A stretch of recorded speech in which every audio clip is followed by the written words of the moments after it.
Now in selecting our bees for our brood for grafting, we go to the hive, which is our breeder. We remove the lid. I'll just place that there, upside down. Apply some smoke. Remove the feeder board and place that on top of the lid. In case our queen bee is underneath, we don't want to drop it inside and squash the bees.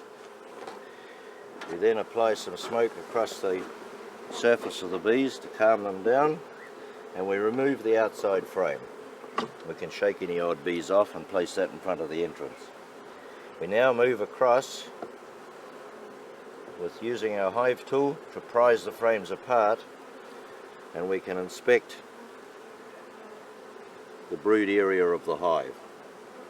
Now the brood area is the breeding area, and that is where the queen is laying, and in here we have very, very small larvae which are of a right size for our grafting.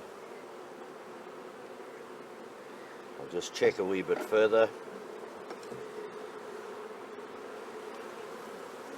That is sealed brood. These bees have been capped over. If you remove the cap, you'll see the larvae inside.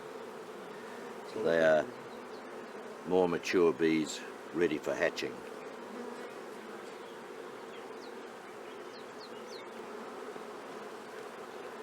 Gentleness when you're handling bees is very important. Bees don't like shock. Here I notice the queen bee. This bee here is the mother of all bees. This is the queen bee. The different castes here these are the worker bees. This is the queen bee. The queen bee is one queen bee in a hive. This queen bee lays all the eggs in the hive. Queen bees are relatively shy, and they will always try and hide.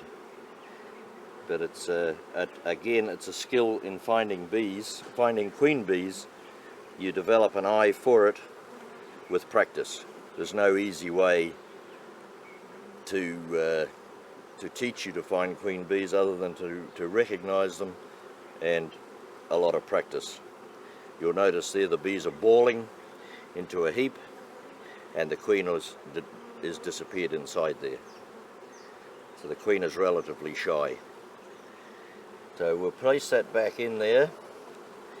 We'll move these across. The frame I want is this one.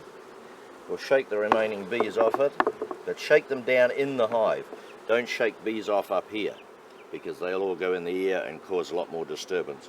If you want to remove the bees, you can gently shake them into the hive, and we can take that frame with us.